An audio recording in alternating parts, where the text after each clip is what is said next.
Chapter 5 of 2 Years in the Forbidden City. This recording is in the public domain. 2 Years in the Forbidden City by Princess de Ling. Chapter 5.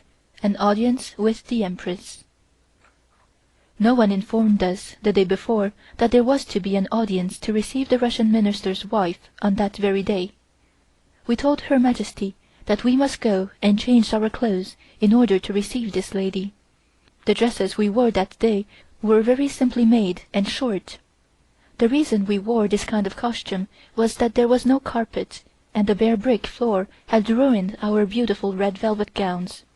Also, the clumsy eunuchs had kept stepping on our trains all the time. We had made up our minds that short dresses for general wear every day would be more practical.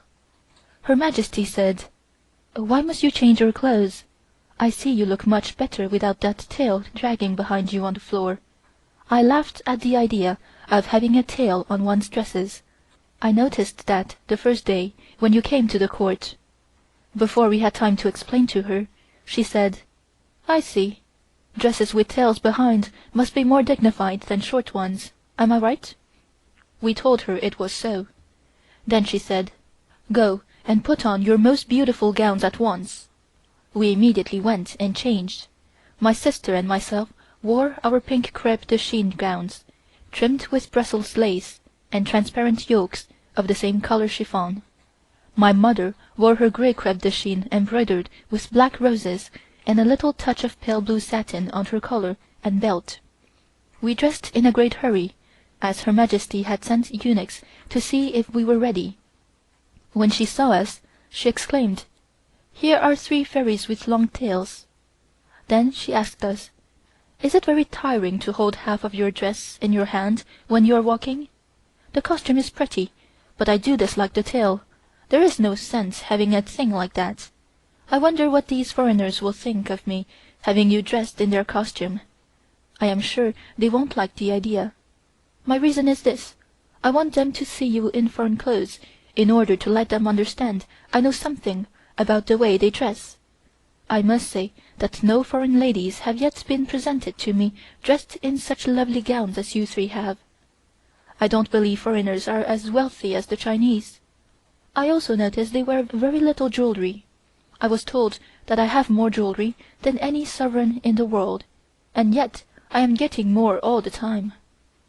We were very busy getting ready to receive Madame Plancon, who arrived about 11 o'clock, and was received in the waiting room of the first courtyard by my sister, and from there conducted to the audience hall, Ren Shou Dian, where she was received by Her Majesty, who was sitting on her big throne on the raised dais. The Emperor was present, sitting on Her Majesty's left hand, and I stood on her right to interpret for her. Her Majesty was dressed in a yellow transparent satin brocade gown, embroidered with hollyhocks and the Chinese character Shou, long life, and trimmed with gold braid. She wore her big pearl, which is about the size and shape of an egg, suspended from the button of her dress. Also numerous bracelets and rings and golden fingernail protectors. Her hair was dressed in the same style as usual. When Madame Plancon entered the hall, my sister brought her to the steps of the dais, and she curtsied to Her Majesty. I then went forward and brought her up onto the dais, and Her Majesty shook hands with her, and she presented the photograph which she had brought to Her Majesty. Her Majesty made a very pretty speech of acceptance, expressing her appreciation of the gift of their Majesties, the Tsar and Tsarina. I interpreted this speech in French to Madame Plancon, as she could not speak English.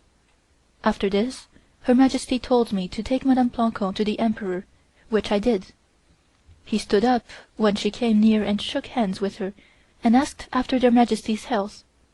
This over, Her Majesty stepped down from her throne, and took Madame Plancon to her own palace, the one with so many bedrooms, and when they arrived, Her Majesty asked her to sit down, and they talked together for about 10 minutes, I interpreting for them, after which I took her to see the young Empress. The Manchu law is very strict as regards the mother-in-law and the daughter-in-law, and the young Empress had been sitting behind the screen at the back of the throne during the audience, and it was there that I found her. From there we went to the banquet hall, where luncheon was served in Manchu style. Here I must explain the difference between the Chinese way of eating and the Manchu.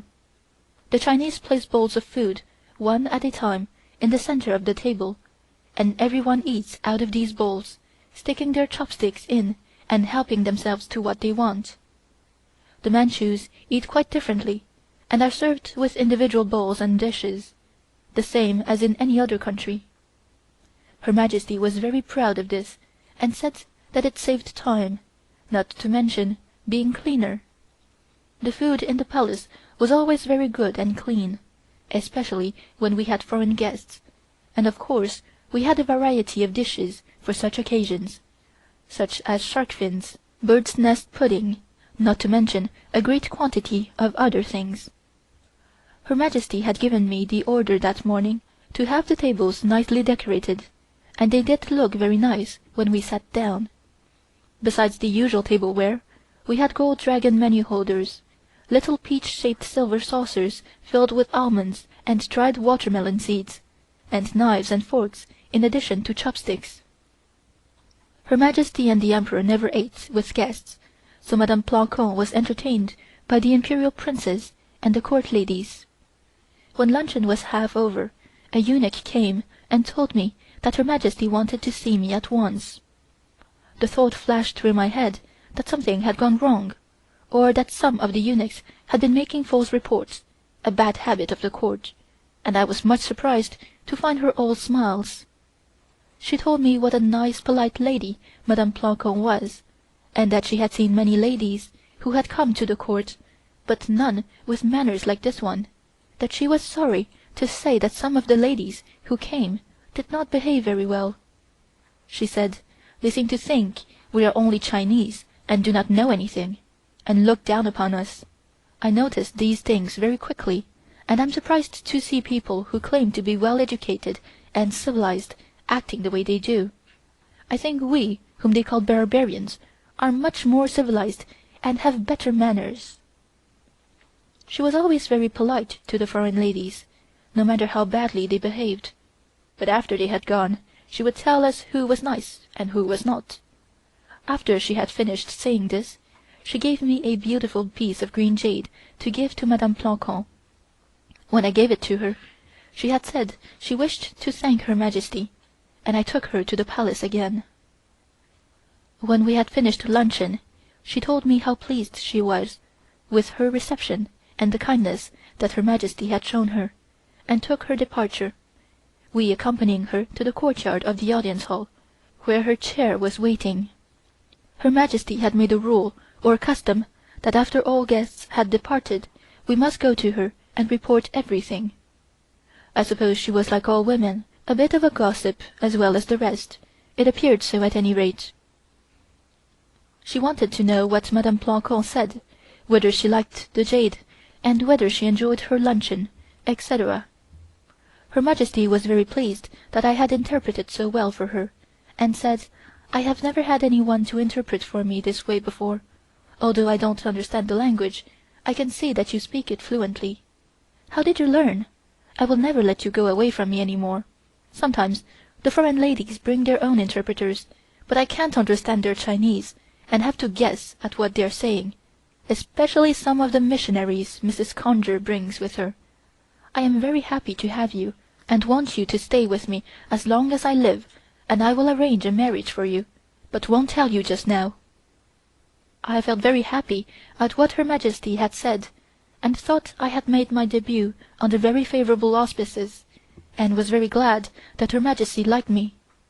But the marriage question worried me, for nothing was further from my mind than this.